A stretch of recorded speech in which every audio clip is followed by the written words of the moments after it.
I am the cartoon killer, the animation sensation. I am Red John. And you are watching Hashtag Truth with Scott Larson. Watch it all fall down around you now. Was it ever really worth it? Having your kingdom crumble to the ground because you never had the courage. Stand up, stand up, stand up, stand up, stand up.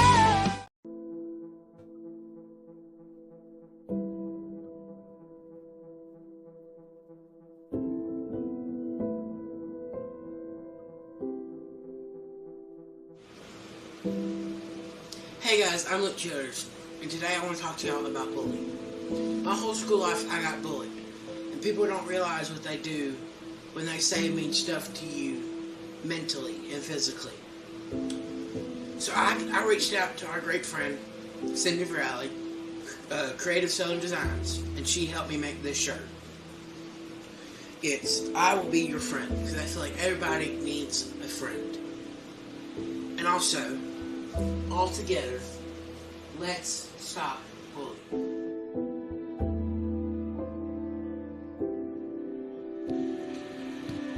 Hi guys, just want to say bullying is not cool. I'll be your friend.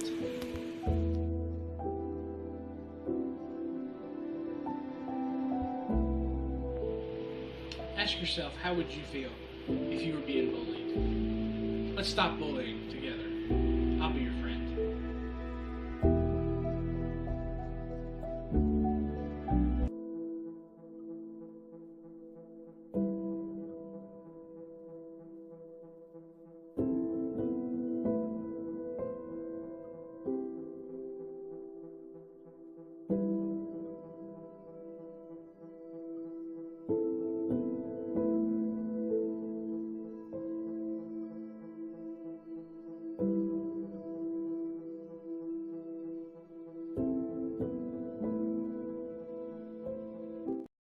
All right, everybody. Hello and welcome to Hashtag Truth. Tonight we have the one, the only, the man who wears many hats nowadays, Mr.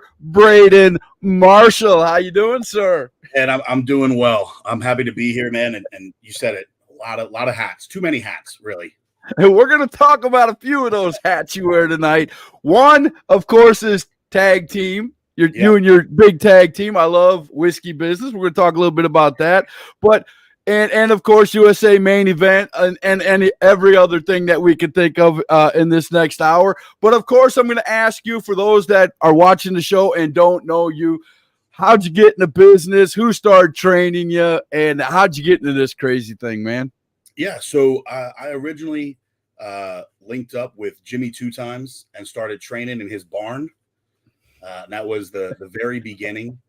And pretty soon after that, I would say maybe 2-3 months in, I linked up with WCW superstar Lodi and kind of honed my skills there. And of course, came into the business with guys like Christopher Prince and Chase Emery, the three of us coming in together. And so I was very, very fortunate to be around not just great tutors and great mentors, but also great classmates and great people that we could sort of bounce each other off of, bounce ideas off of each other and grow together. Right. And you guys are still growing now. Yeah. I mean, all of you guys are household names in our area in the indie circuit scene, man. So that is a definite. And you've got another friend who does everything behind the scenes, which is pretty awesome. Right. Yeah, we've been very fortunate. Right, without a doubt, man. We got Mary Tedder who said hi, Scott. Hi, Mary. How you doing? Welcome to Hashtag Truth. We're sitting here speaking with a Mr. Sorry, I hit the wrong button. GDR. Okay, gotcha. Jonathan Baker. That's that whiskey business right there. Yeah, that's his partner right there. Yeah, we're gonna talk about him a little bit. Maybe he'll pop on a little while, after a while. You never know. But so you got into this business, Brayden Marshall, and you started wrestling at a few companies. Tell me about the early days in your wrestling career, man. Was you nervous? Was it who was your first match? Let's talk about stuff like that. Yeah, so my very first match was against Jimmy Two Times, again my original trainer, and it's fun because that's sort of how the Brayden Marshall character started, right? And then over time, it's become less of a character and really just an extension of who I am. But initially, Jimmy Two Times wrestles in a tuxedo, and the idea was to be that, for lack of a better term, country boy. So you were the anti him, is what you were. Old baby face Brayden Marshall. There you go.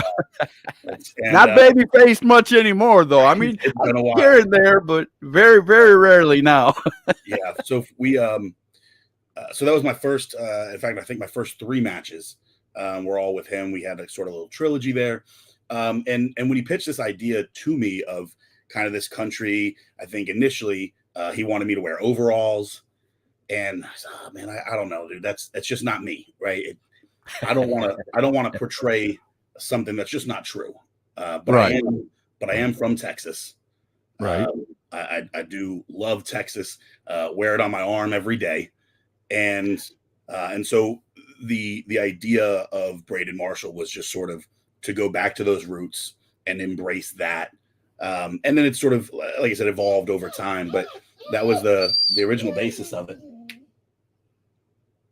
He's okay, man. We're live. It happens. But you're talking about your love in Texas, man. I mean, even your outro to every video, man. That's just so cool, man. God bless Brayden Marshall and God bless or Whiskey Business and God bless, God bless Texas and God bless Whiskey Business. There you go. I mess it up. I'm not the one doing it. So there you go. It's even the opening line of our custom entrance music now is we actually recorded. I went into a sound booth and recorded myself saying it. And then that's how the custom music starts.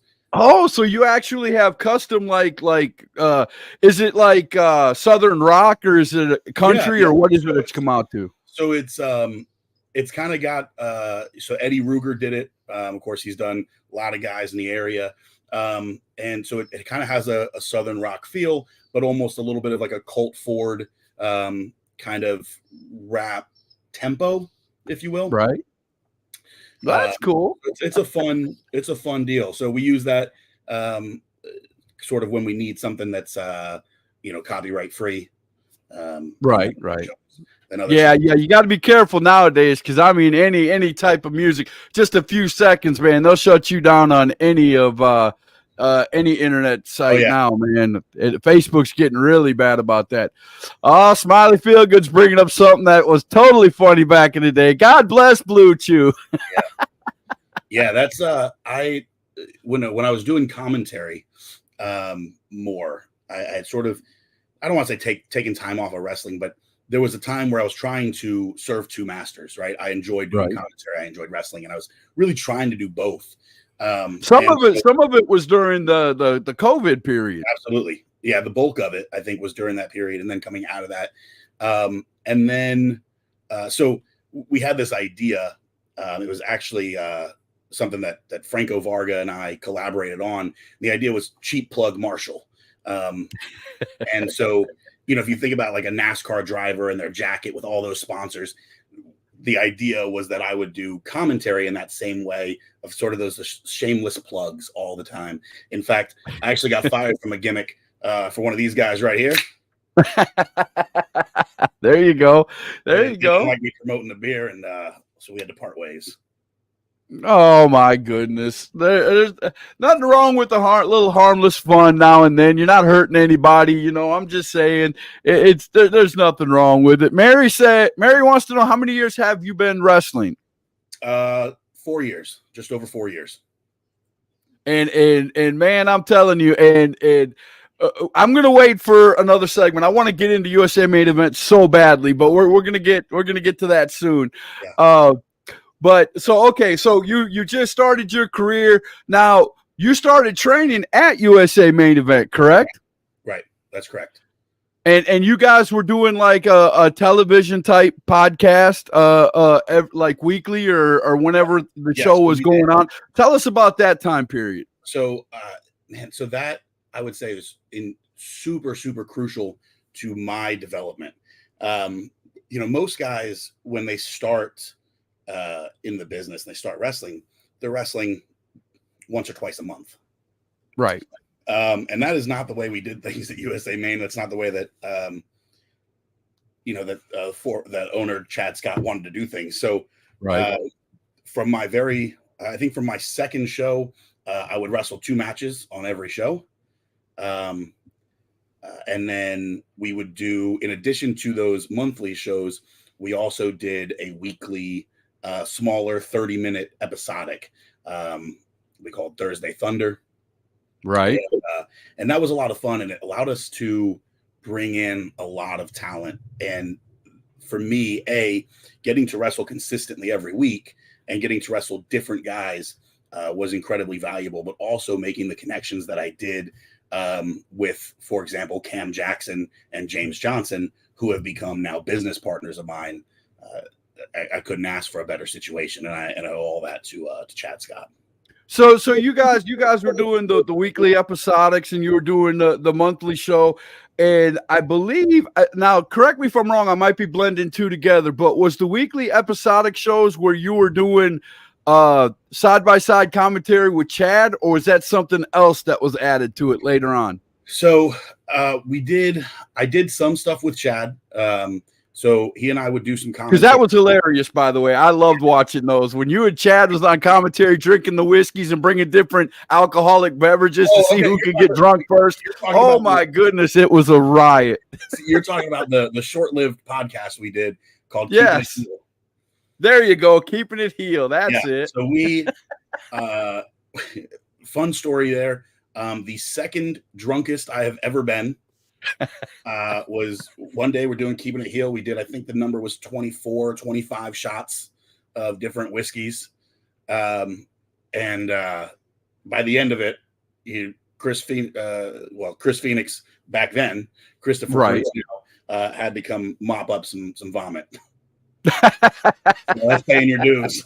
Now, ladies and gentlemen, when they tell you they brought alcohol, I am not kidding. They would bring a case and set it next to where they were sitting, and I mean, it just kept flowing. It was, and it wasn't as fun at the beginning as it was toward the end of the show when they started feeling it. Let me just put it that way.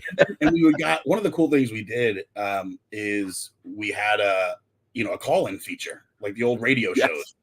Yes, I called in once. Yeah, we got to have people call in and interact with them, and that was a lot of fun. And anytime I get to hang out with Chad, and it's a riot. We have so much fun together. I've got stories to tell you off air, but right. Now I am going to ask you about Chad Scott because he's sort of your mentor. He got you started in this, and he handed the reins over to USA Main Event, and then again I'm going to get to that later. But he's been there, and this guy, ladies and gentlemen, if you don't know who Chad Scott was, Chad Scott played multiple characters, and every one of them he did well. Let me tell you, multiple characters, and he spent a good deal of his time up until COVID hit him hard. He spent a lot of time helping others learn this craft. And tell us a little bit about what you learned from Chad Scott. So I think, first and foremost, it wasn't just learning this craft. Chad is one of the most selfless and generous individuals I've ever met in my life. He is the antithesis of Jimmy Two Times. He went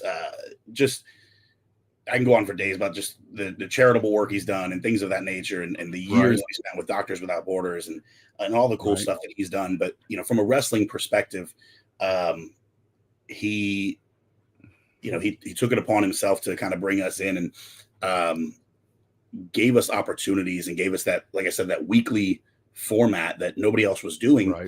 or very, very few were doing, allowed us to really hone our skills and sharpen our skills there. And so that was incredible. And but it wasn't just, him running the promotion, because as you said, he would wrestle 3 matches a night. I once did a show with him in Kentucky where he wrestled 4 times under different different masks. And the fun thing is he had the same referee for all 4 matches, and the referee didn't know.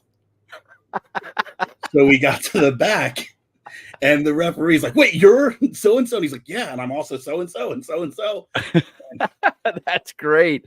Yeah. I mean, I remember the times back then, and it was so much fun. I remember doing a #truth with you and Jimmy 2 times, and then another character came on and embarrassed the snot out of me, and I that was the reddest I ever turned, and it was one of his characters. That might have been the last appearance of Luscious Lenny.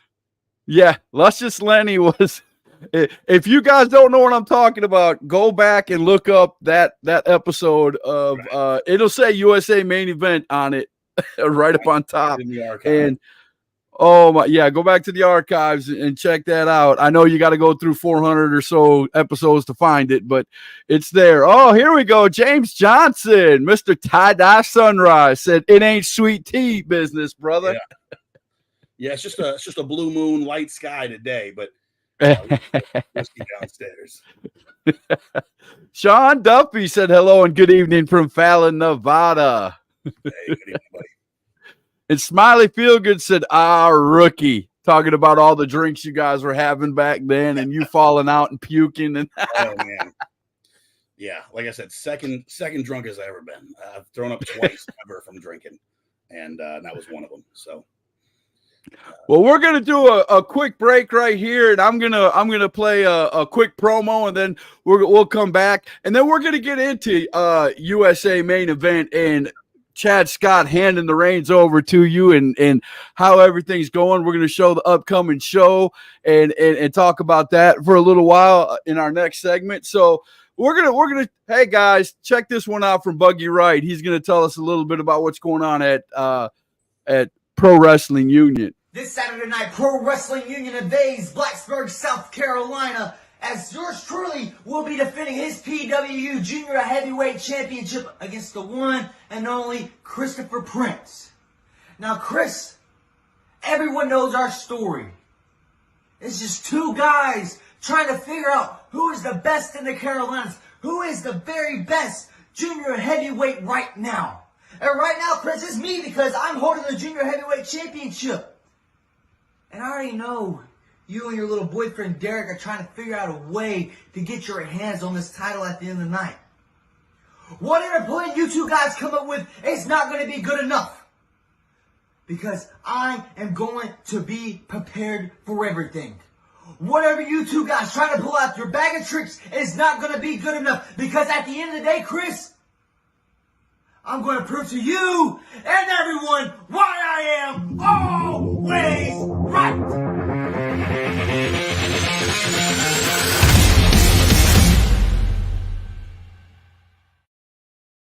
Oh, there you go. One of the upcoming superstars here in our area, Buggy Wright. He's going to be defending that belt against one of your good friends. Yeah. and that's gonna be a banger right there, without a doubt. Yeah, someone I consider like a little brother, right? So, Buggy and Christopher Prince have been going at it probably a good 2 years now, back and forth. That's 2 of the fastest rising up and comers in the area. And Buggy's won some, Chris has won some. So we'll see what happens. But I'm going to give my prediction, and that is, of course, that Christopher Prince is at the top of his game right now. I've never seen him hungrier. I've never seen him better. I've never seen him bigger. He is on another level right now. So, right. It threw me for a loop for a little while. I'm not going to lie, because the first 5 times I heard Christopher Prince, I'm like, who? Right. Listen, I still slip up pretty regularly. So, like you did earlier, but But when you call someone by another name for years, right, his name in my phone is still Phoenix. Right. So to put it out there to everybody, guys, the reason he changed his name, or the reason that I heard through the grapevine he changed his name, is there's another Christopher Prince or another Christopher Phoenix in the business, and he didn't want the two names to collide. So he changed his name. So there's another Chris Phoenix out Burlington area, like in North Carolina. Right. And so there was some confusion. He had a promoter, I think, reach out to him at one point, meaning to book the other Chris Phoenix, and then stuff like, where he was getting confused with the other guy. And so right, he decided to change the name. And I think it fits well, right? It certainly has fit the new sort of persona. James Roberts said, God bless Blue Moonlight Sky. He's got it. He's got it right there with him, without a doubt. Without a doubt. All right, so now we're going to go back to asking you questions about your wrestling career, but I want to bring this up. And there was a point in time where Chad Scott, like we had mentioned a little bit earlier, he got sick during the COVID. He got hit with COVID, almost died. He actually died twice on the table. Yeah. And came back, and that was a very scary moment for all of us, because all of us love Chad Scott and USA main event, everything that he was involved in. And to say he wasn't the same afterwards, he was the same guy, but it just wasn't. He didn't have it wasn't, he had a bigger outlook on life. He saw the big picture after that. Sure. And, he wasn't the same physically. Right. And he told a bunch of us that, talked to him afterwards that, he realized, and a lot of people do, that there is a world outside of professional wrestling. Hey, there is one. Sure. I always liken it to, we saw a lot of guys retire during COVID. And I think the way I explain it is there's a certain adrenaline rush. There's a certain need, right? Once you get used to wrestling, you need it. You need that adrenaline. You need that high that it provides of performing. And when you're forced to step away through, pandemic or injury or whatever, some guys, they realize, well, maybe I don't need it. There's your partner saying Blue Moon and OJ for the win. I had to put him onto that. He's just a Michelob Ultra guy. So without giving away any big trade secrets or anything really personal, how did it come about that Chad Scott came to you and said, "Hey, man, I want to give the reins to USA main event to you"? How did that happen? So initially it was just through necessity, right? We went through doing our weekly episodic stuff, and then when Chad went down, literally, other than his wife, I was the last person that he talked to before he was out for 21 days, I believe, 23 days, something like that. And what he said is, hey, just keep it going and take care of it. And somebody had to take the reins, right? Right. And so I did, and we continued doing our weekly stuff. At that point, I was bringing in a lot more outside talent. It's where, that's where we got some fantastic matches between James Johnson and Elijah Proctor. And that sort of laid the groundwork for what was to come. So I started running this stuff. Chad came back, and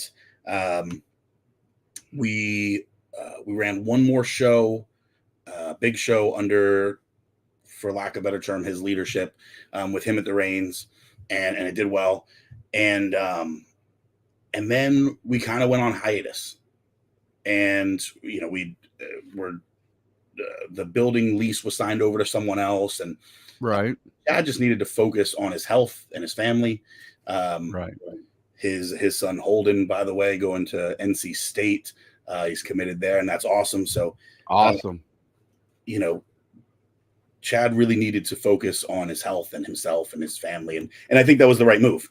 And then, as you said, you step away and you sort of start to think, maybe I don't need it. Maybe I don't need it as much as I thought I did. And so we kind of kept USA Main on the back burner for a little while, and Chad did some other matches and managing, and other stuff with other promotions. He stopped by HWA for a little drink of water and a few other places up in that area. So yeah, I remember. He was the inaugural See No Evil Wrestling Heavyweight Champion. Right. And so he kind of got that last little bug out of his system. And when he, I would say when he knew for sure that he was on his way out, we had that conversation. And, and he kind of approached me, and I had talked to him a little bit about it previously. But he approached me and more or less was kind of just said there's nobody else that he would trust with that brand. Of course, it is, it goes back to Dale Mann in the early 90s. It's a brand and a promotion with some history, some character. And so right. in order to, I mean, I could name many people who were trained at USA Main Event back when you were there. That first initial group that you were a part of, I don't know of anybody who's out of the business yet. Do you know anybody? I'm not sure. Look, I'm not sure what Nick the Stick is doing. Right. But otherwise, I would say that the core five, of course, were, myself, Nick the Stick, Chris Prince, Chase Emery, and Lexi Steele. Right. And as we talked about earlier, man, I'm not sure what Nick is doing now, but the other four of us are making pretty big moves, I think. And so right, without a doubt. No, there's no doubt. No, there's no doubt about it. You're making big moves. James Overman said, hello, guys. What's going on, James? Max Carnage is saying hello. What's up, buddy? So you had the talk with Chad Scott that, the reins are getting passed down to you. What was your first step?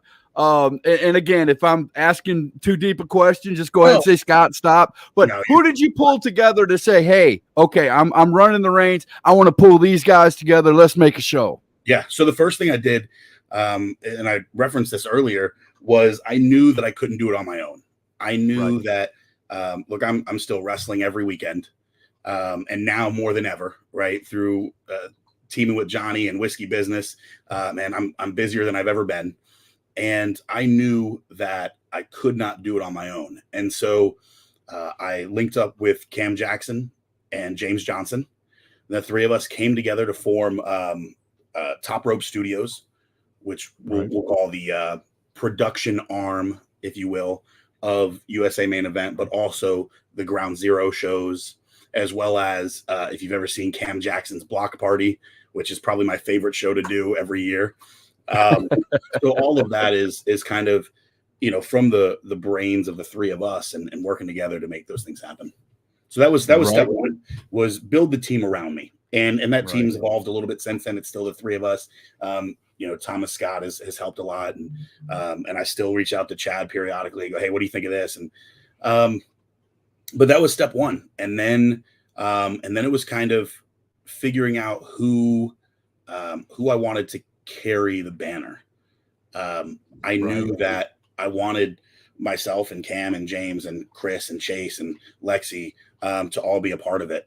I knew that I wanted a lot of those original guys and girls, people that had been a part of USA Main Event, but I also knew that I needed, I had to figure out who was going to be the flag bearer.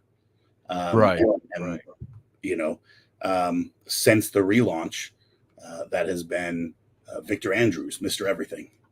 Okay, I got you. Now, how many people have reached out to you? Well, wait a minute. Let me ask this first. How different is it on the owner side as it is the wrestling side? Is it more hectic one way or the other? It's definitely more hectic being a promoter, 100%. Look, as a wrestler, for lack of a better term, I'm confident in what I bring to the table. I know that when Johnny and I step through that curtain, I know what we're going to deliver. I know that we're going to give people their money's worth. Whether that's we want to make them hate us or love us or whatever the case is, I know what we can do, and it's in my hands. It's in our hands. As a promoter, it's not all in your hands, right? So you have to rely on other people, and that's really where that team comes into play. like I said, there's no way I could do it without those guys. I love that. Now you get the team together, and I know we've known each other for quite a while, and seen each other at different shows, and I wouldn't say a wolf pack, but you like these guys that you're calling friends, and that you guys are kind of like a close knit pack, and you have a bunch of friends. You know, your bubble exceeds way out. So getting talent to come in and wrestle for USA Main Event isn't very hard, is it? I just have to ask that. So, you know, obviously I get the messages, right, from people, you know, random people from other states or from other areas that, oh, hey, I see what you're doing. You know, on one hand, I feel, for lack of a better term, honored, right? Hey, you see what we're doing, you want to be a part of it. That's awesome. And I feel great about that. But the flip side of that is, yeah, man, I've been fortunate enough to make so many friends and meet so many different people of varying talents and abilities and things that when I start putting together a show, it's often, you know, I have in my mind a role that I want to fill. Right. And I, you know, kind of go through that mental Rolodex and go, okay, who can fill this role? Right. And so, you know, I knew coming up, and we'll talk about the upcoming show, but I knew that, all right, I wanted, who do I know that can talk a great game, that looks the part, that was my next question. Being the wrestler in that part and going all over being a wrestler, not only are you a wrestler, but you're in a locker room scouting, aren't you? Sure. Yeah, for sure. And, you know, like I said, the good thing is this area is so incredibly packed with talent. I mean, it truly is incredible. And it's young talent that's growing. Yes. And they're only getting better. I mean, like I said, we look at guys like Christopher Prince or Chase Emery. And of course I'm biased on those, but even aside from that, we can look at guys like Drew Hood. Oh man. Right. Drew Hood. If you guys don't know who Drew Hood is, after you hear the first 3 words out of his mouth, you're hooked. I'm serious. This man can run a promo better than anybody I've ever seen, and I'm just being honest. Well, I don't know if it's top Cam Jackson, but he's good. I'll just put it that way. He's really good. No, he's fantastic. Don't tell him I said that though. Okay. we've got a little rivalry going. So, but yeah, you've got incredible talent. You know, like I said, like Drew, like Victor Andrews. You know, I was fortunate enough through Control Your Narrative to link up with a lot of guys from like Ring Wars Carolina and see the talent that they're putting out, like Fodder and G Money, Gemstone, and Flex Simmons, or codename Flex. And you're getting up there closer to Charlotte now. You're getting in that Charlotte and right around that area, aren't you? Yeah. Well, they're going to be, they're out in like Lumberton, Raleigh, kind of Apex area. Right. But yeah, I mean, there's just so much talent that, you know, I could book 20 shows and not use the same guy twice and have 20 fantastic shows. Right. Without a doubt. I do believe that. I'm going to do another promo real quick, and then we're going to come back on the other side, and we're just going to keep the conversation going with Mr. Brayden Marshall. We have new tag team champions out at HWA, so we're going to hear from them. Good win, brother. Congratulations. You see, we got told for many years we'd never be good enough to wrestle in certain places around South Carolina, North Carolina, Georgia, wherever my voice you can hear. We got told we'd never be good enough.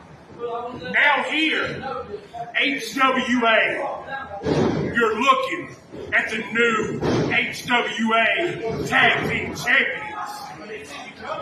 And you know, there's that old cliche that all the heroes say, well, there's a new sheriff in town. It's going to be a new era of professional wrestling. This ice cream truck set up shop at HWA, and this is where we at. And when we tell you there's going to be a new era, no, it's not going to be a new era. It's going to be the same old Squeaks the Clown, American Diesel dump truck, the ice cream truck, and we're always going to be the HWA Tag Team Champions. So whoever, whenever, you want some? Come get some. We'll give it to you with sprinkles on it. There you go. The HWA Tag Team Champions.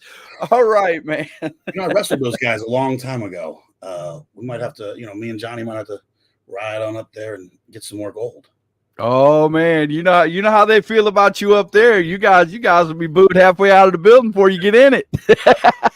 It's been a little while. I don't know if I'm allowed back in there. It has been a little while, man. I'd love to see it always. But okay, so now let's go right, because we've already talked a lot about it. Let's go ahead and bring the cat out of the bag and put the poster up here, and I'll let you do your thing, man. Here you go. Yeah, man. So so the thing is, we actually had to postpone the show initially, and card subject to change, right? So things change. Right. It's actually a new venue. It's a new cast of characters, so to speak, but a lot of it stays the same. Of course, we've got Victor Andrews defending the championship against the aforementioned Drew Hood.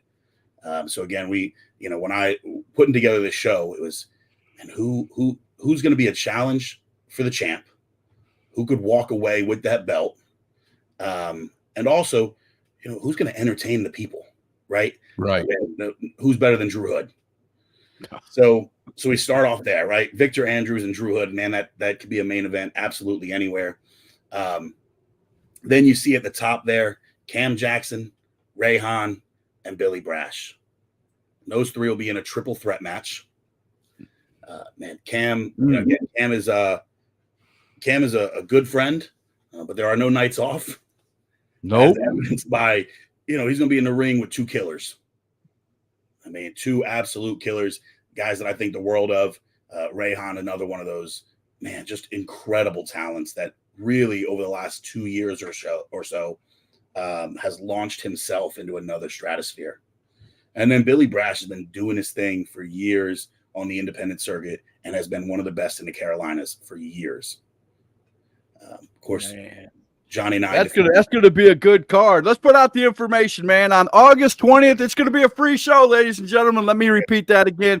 It's a free show. Just come out, watch some wrestling. Bell time 4:00. It's gonna be at Triple C Brewing, 2900 Griffin Street in Charlotte, North Carolina.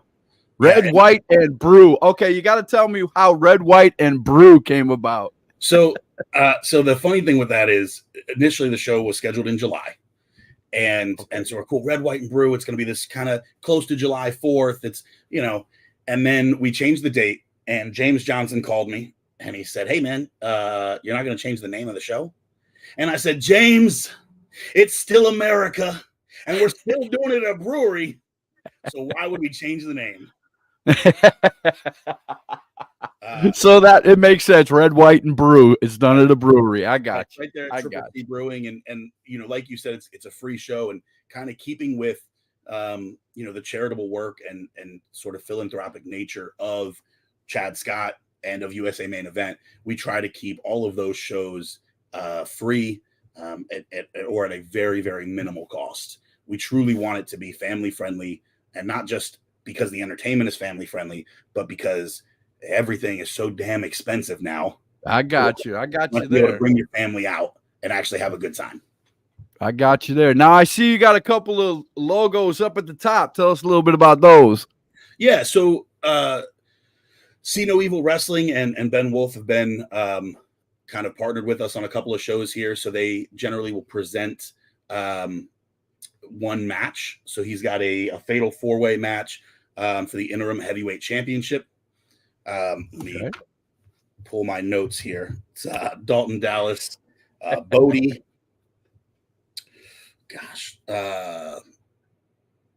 JC Wolf and Bryce Saturn. All right.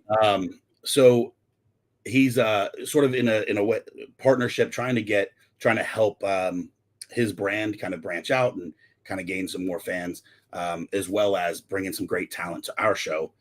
So that's been a great partnership. And of course, I love it. I love to see that. Now, Broad River Properties. So that's ultimately just it's how we're able to make the shows free, right? It's Okay. through sponsorships and things of that nature. So Broad River Properties has been great with us and allowed us to put on the show. Scrubs, All Things Scrubs, Select Doors LLC, another couple of sponsors. Hillbilly Hemp has been great with us, and so we're able to, it's how we're able to keep those shows free or at a minimal cost is through some really great partners and really great sponsors that allow us to do that. There you go. See, I love that. See, that's how wrestling comes together full circle, guys. He just basically taught you how to make a free show. Look, it's all about not that easy. It's not as easy as just, hey, I got some sponsors and let's go do this. No, Sure, don't get me wrong. Yeah, don't get me wrong. For every yes, there's 100 no's. Oh, right? yes. But ultimately, we try to put it, like I said, we make it family friendly. We want to be a part of the community. And so that's what we really try to do. And so we did our Cam Jackson's block party. The first one we did in public that wasn't a closed set was on Father's Day. And we made it, a Father's Day and a Juneteenth celebration. We did that again this year. And so we try to do things in the community, again, sort of try to bring families out, bring families together and bring the community together through some quality entertainment, a couple of nice beers, just having a good time. There you go. Now, free show and everything. How hard is it? Let me ask you as a promoter, man, how hard is it to, and I don't think I've ever asked a promoter this. How hard is it to, and I'm not trying to break down the fourth wall or anything, but nowadays in wrestling, you always hear the thing about paying your dues, man. Everybody's got to pay their dues. Sure. How hard is it to get wrestlers nowadays to get there early, to help put up the ring, to help do, their part in the show? You know what I'm saying? And you're a wrestler yourself, so sure. So I'll tell you my here it is. This is my secret to happiness in life. All right. And it carries over into wrestling. You'd have to pay a therapist thousands of dollars for this. All right. But happiness is all about managing expectations. Right. And managing people is all about managing expectations. And so when we book talent, we talk about what those expectations are. And we make it very clear from day one what those expectations are. And there are, we make these shows, we try to make them as fun as possible, not just for the fans, but also for the talent. Often they're catered. And, we're doing them at breweries. A lot of times we got free beers for the boys afterwards. We try to make these shows ones that wrestlers want to be a part of. But we outline those expectations from the initial conversation. I expect you to be there at X time. I expect you to help set up or tear down or whatever the case is. I expect a promo X, amount of time out from the show. We set those expectations, and I think that's what sets it apart. And Cole Maccabee is another one that does a phenomenal job with Pro Wrestling Union of setting those expectations from the very beginning. I can't say enough great things about Cole and his promotion, his organization. But they're doing it right. Right. Without a doubt. I wasn't laughing at you, sir, when you were in the middle of saying that. I was laughing at one of your little buddies here. James Johnson said, yep, Brayden expects me to be responsible. I tell him to manage those expectations. Well, the thing is with James is I need 50% of his tag team to be responsible, and we know it's not going to be Selena Rose. So he has to do it. I don't know if you want to go pick in a fight with Selena Rose, bro. I'm just saying. She's been asking for a fight. Selena, for years now. #truth does not have the same feelings as Brayden Marshall over here. Okay, just so you know. Oh my goodness, man! You're going to be in deep stuff right there. No, I'm sure I have to tell you, man. With James Johnson and Selena Rose, when they came together, mother-daughter dance, man, that was terrific. That was one of the greatest things we've seen in our area in a long time, man. Yeah. And even when some of the most fun matches that Johnny and I have been with them, and some of the most painful matches that we've had have been with them. Somebody let Selena Rose get a belt, and she whipped the shit out of me. It was not great. Now that I do believe. Oh man. So let me ask you, man. We got like 15 minutes left. So let me ask you, what in your career, we're gonna go back to your career for a little bit. In your career, who is that go-to guy, that guy that you know you're gonna have a great match with when you get in the ring? If you show up at a place and they say, hey, you're going up against this guy, you know it, you know without a doubt it's gonna be a banger of a match. If you have to name more than one, go ahead. So the first name that comes to mind is Chase Emery. And it's been a while since we've wrestled, but some of my favorite matches, some of my best matches have been with Chase Emery. Our philosophies are very similar. The way we approach professional wrestling is very similar. I think he's a little more staunch than I am, but ultimately, every time he and I are in the ring together, I feel like it's magic. So that's from a singles perspective. That, you know, if a promoter called me up and said, "Hey, who do you want to wrestle locally and whatever," that's probably the guy that I would call. I got you. The blue, you can't go wrong with the blue chipper, man. I'm Right. just saying. And then, you know, from a tag team perspective, because of course, man, I rarely wrestle singles at this point. I would say 9 out of 10 of my matches at this point are tag matches. But I love working with Hustle and Flow, Jordan Holt and Zay Vega, or Jordan Holt, Cam Jackson. Either way, I know we're going to have a fantastic match, and we're going to deliver on what the fans want. Oh man. So we're going to spend the last few minutes. We're going to spend these last 13 minutes or so on your tag team partner right now. So before I even ask you the first question, we're going to watch your promo that you just released. Sure. We're going to talk about that show for a minute. I'll let you tell everybody what the show is right after the promo. So let me go ahead and let's hit this promo real quick. You know, we've been waiting by the phone. I've had it set here. We've been waiting by the phone for Quest to call. The phone is dry. It's not ringing. Quest ain't making a call. He ain't picking up the phone. He ain't calling Whiskey Business. That's all right. It's all right. It's all right. I'm tired of waiting. We're tired of waiting. Yeah, we're tired of waiting. So August 11th, Waxhaw Tap House, we're coming. Whiskey Business will be there to whip somebody's ass. Whether y'all like it or not. Whether that's you, Quest, or it's you, Cam, or Jordan, or Manny Mac. I don't give a damn. All about it. We'll be at the Waxhaw Tap House August 11th. Be there to watch Whiskey Business punch somebody in the damn mouth. Teach somebody the two absolute truths. That is, God bless Texas and God bless Whiskey Business. TDR on that.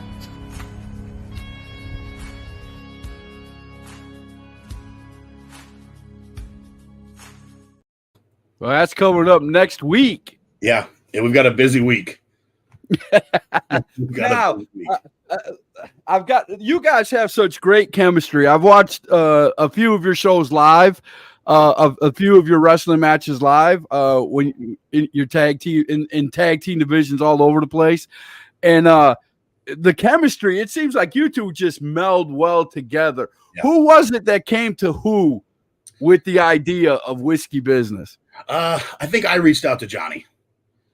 So I was coming off of, I used to tag with Christopher Prince, and I was coming off of that, and I was doing a lot of singles stuff. But the truth is, I love tag team wrestling. Right. Always have. It's always been my favorite thing to watch. And I think there are so few great tag teams in the area. And we'll talk about one in a moment that we've got. Actually, we'll talk about two in a moment that we've got coming up with. But anyway, but so I reached out to Johnny, and I think he was coming off of his tag with Aaron Jones, and it just kind of made sense time wise. So we explored it. I want to say the first match we did actually as a tag was at HWA. Okay. Cam Jackson and KO Mari. Okay, I remember. Yep. That was the first match we did, and from there, it's just gotten. It's cool when you're on the road with someone every weekend. You're doing these matches. We get to a point now where we barely have to talk, and I know what he's thinking. He knows what I'm thinking. Or we'll be in the ring. I'm on the apron, and he'll give me just a little a look a certain way, or a little hand movement, or whatever, and I'll know exactly what he's got in mind next. So raise the boot, do something, do this, do that, right? Yeah, or even more complicated stuff. They're right. He'll look over at me and just give me like this guy here, and I know, all right, cool. It's gonna be he's gonna body slam him. He's gonna tag me in. I'm gonna come and do my thing, and whatever the case is. Right? I got you. So I know, there's that nonverbal communication constantly, and I think that's what makes us a really good tag. Is that we don't necessarily have to have that verbal communication all the time. We know what the other's thinking at all times. And of course, I got to ask, the name Whiskey Business. Where did it come from? I think I have a small inkling, but you never know. The biggest thing, so twofold. Number one, when we were trying to come up with a name, I wanted something that was going to be catchy. I wanted something that's going to roll off the tongue, that people are, I didn't want something that people are going to forget. Right. Right. So Whiskey Business, right. People obviously they're used to, that old movie, Risky Business. Right. Right. And so it has that kind of similar thinking, but the truth is it really comes from, and that's how Johnny and I became great friends, is throwing back a few cold ones, drinking some whiskey, watching some old Nitro. Right. So right. He and I and Cam Jackson be up there just, drinking and watching old wrestling. I mean, and it all fits too, because you do the country boy gimmick. Sure. You cowboy hat. You come out with the cowbell sometimes. At least you used to in your singles. I don't know if you still do now, but usually if we have like a no DQ match or something of that nature, I'll come out with it. Either that or an axe handle. We'll come out with something to the ring, but yeah, I mean, it made sense from a character standpoint of, he's backwoods Johnny Ryder. Right. And I'm, the Texan, Brayden Marshall. And so it just sort of made sense that we would come together. And I think and of course, now you come out with your whiskey whatever you call them. Yep. Those are custom. You can get them at any merch table that we're at. You can get the custom Whiskey Business flask, which I think is the coolest piece of merchandise that anybody has. I do. I thought that was when I first saw you guys come out with that, and you guys were doing this and drinking out of it. I was like, oh my God, that is gold. So we did learn early on though that we have to warn people, because the truth is we come out, it is real whiskey. It's usually like a Jack Daniel's honey or something of that nature, but it is, it's real, right? It ain't so that way somebody doesn't come up and just grab your so we came out to the ring, and we're, whatever, and Gene Perry's our ref, and I love Gene Perry, one of my absolute refs to work with, and he goes, oh, let me get some. Right. Okay. So we hand him a flask, and he is assuming that, it's going to be tea or something of that nature. So he takes a big old swig, and then he's dying for a moment. And so from that point on, we made it a point to warn people and let them know that, hey, it's going to be real. And we've had fans question it. And the cool thing is when we're doing these brewery shows, sometimes I'll just pour them a shot. So there you go. Hey, what better way to catch a fan, man? I mean, an adult fan, an adult fan, but yeah, a pre-selected and identified fan. Right. So before we get off here, we got about 5 minutes left. I want to talk to you about one of the matches that at the time I hated you. I wanted to just kill you for winning this match. But we're going to talk about when you won the Haliotsko Memorial Cup, bro, because that was Yeah. You wrestled a great guy that night. It was a great match. You had your your inspiration that brought you into wrestling as your manager that night. I mean, tell me about the whole thing about that night, man. So, what it felt like. Man, so first of all, it's the Haliatsko Cup is something that's it's an incredible thing, and it's something I'm super proud to be a part of. I can't wait for details to come out about the next one. But so it's something that's just important. It transcends wrestling. It's not just another show, right? So it's something that's really important to me and to everyone that's involved with it. So it's really, really special. But this was, when I wanted Jimmy Two Times to be my manager. And so we organized that. I think it started with Jake Jacobs.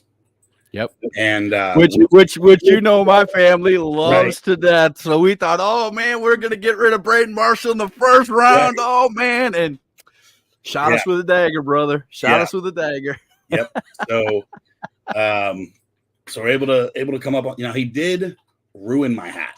So you can take some solace in that hat had to be thrown away. It was beyond. Oh man! Now see, I don't want to see anything like that happen because those hats are pretty cool, man. I gotta tell you, I don't want that. I wish he wouldn't have done that, but I do have quite a few, so it's not not the end of the world. But so you can take some comfort in that. He got one over on me. I got you. But so we went from there to Jackson Sane, who we worked with at USA Main Event, probably 2 years prior. Was kind of the first time. I think the first time I saw him wrestle, he wrestled Big Country at USA Main Event. Obviously love the character, love the gimmick, but so that was a really, really fun match. Right. And we're able to pick up a win there. Right. And ending the night with the current NWA Junior Heavyweight Champion, the future legend, Kerry Morton. Who I can't say enough great things about. I mean, I have to tell you, back then, the all three of those matches, the odds were actually stacked against you. If you would have went out in the crowd and asked, and I'm not saying it just because you were a heel, right? They would have all said, this guy's got years on you, this guy's got this guy's got that. But you guys, I mean, the storyline, the whole story of the tournament and the way everything happened, and of course, your other buddy, Christopher Prince, came out during the match to help you win it at the end. Talk about that for a minute. Well, So this was, again, I think this was right after we stopped tagging, or maybe we were even still tagging some. So it was pretty well established that, Christopher Prince and myself and Jimmy Two Times were aligned. And so Jimmy was in my corner all night. And then, Christopher Prince helped me out there. And then the really cool thing is, so we got to do the match with Kerry, who is, just they say future legend, and that's the moniker, but there's no doubt about it. No. And just an incredibly humble and incredibly wonderful human being. I've gotten to spend a lot of time with him and pick his brain a lot and learn from him. So to have that match in and of itself, just to be able to have that match was something special to me. But then to pick up a win there, was incredible. And then to have what is one of my favorite photos throughout, all of my time wrestling is, me sitting in the corner there with the Haliatsko trophy and surrounded by Chris and Jimmy Two Times. So now I've got to tell you, if I'm gonna move my camera, ladies and gentlemen, right over in the corner. See that last poster right up there? Yep. That is the poster for the show. Now, right after the show, and he played it just the way he was supposed to. Right after the show, I walk up with pen in hand to get an autograph. And yeah, you don't ask a heel for an autograph. As you can see, it's blank. I didn't get that autograph. But maybe one day I'll get that autograph after all. But sure, yeah, outside of the show, we can make. Yeah, outside of the show, I'll ask you again. But I've got. But it was great. I have that old school mentality. I believe a heel should be a heel. Dude, you did exactly what I was hoping you'd do. Actually, I mean, if you'd have signed it, I would have been happy too. But Right, I got to see more of Brayden Marshall at that point. It was like whatever. And of course, Christopher Prince was sitting next to you, and everybody was there. It was a great show. And every time Gene has that show for his daughter, it is a memorable show. Yeah. And of course, I believe right after that, Christopher Prince won his. That's right. First one. So basically, I'm back-to-back champion, but we don't have to talk about that. But no, and that's something, again, not just because of the importance of that event, but the importance in Gene Perry and what he's meant to both Chris and I. Gene was one of the very first referees that we worked with, and Gene helped kind of show us the ropes early on, and has been a friend and a mentor in some ways since probably a month into the business, maybe 2 months. I'll give him a plug, ladies and gentlemen. If you want one of the best referees in the business in our area, look up Gene Perry, without a doubt. There's no doubt in my mind. Yeah. But we have hit our hour, sir, man. I thank you very much for coming such a short notice. I asked you just like 2 days ago, and or maybe even yesterday it might have been, and you said, sure, why not? Let's do this. And I hope I'm going to put the poster up here again. I'm going to let you plug it one more time before we get off the air. Yep. And again, it's been a pleasure, man. I'm going to get a couple. I'm going to get a couple of plugs in real quick. Okay. Go ahead. Let's see. August 11th, we're at Waxhaw Tap House with XWW. August 12th, we are in Nashville, North Carolina. This is the one I was talking about, wrestling the Extreme Horsemen, C.W. Anderson, Preston Quinn. That's a big one there. Wait a minute. I might have that poster, sir. I might have that poster. Give me a second. Go ahead. Keep talking. Don't let me interrupt you. Keep talking. Mid-Atlantic Territory Wrestling. Anybody watching this, if you haven't checked out Mid-Atlantic Territory Wrestling, you are living under a rock. It's good, great, old school wrestling done right. Love being a part of those shows. There it is right there. So we've got the Extreme Horsemen in tag team action. And then the following week, huge show, ACCW over. Hit night. Well, real quick, the 18th, where I'm at Ring of Fire singles match. And then on the 19th, ACCW, Johnny and I taking on the Revolt. Caleb Conley, Zane Riley. So those are. Bro, do you ever take a break? I looked at my.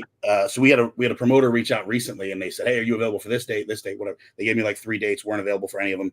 I sent him back every date we had available for the rest of the year, and it was, I think, 8 dates total. Wow. We are booked every single weekend, often 2 or 3 times. Listen, whiskey business is the real deal. Without a doubt. We're busy, but we'd love to come to a show near you and do our thing. So, I'm going to end it like this, ladies and gentlemen. Whiskey business. You got 8 shots before the end of the year. And that is the hashtag truth. We'll see you guys on our next show. Sunday, we're going to have Big Country. So be looking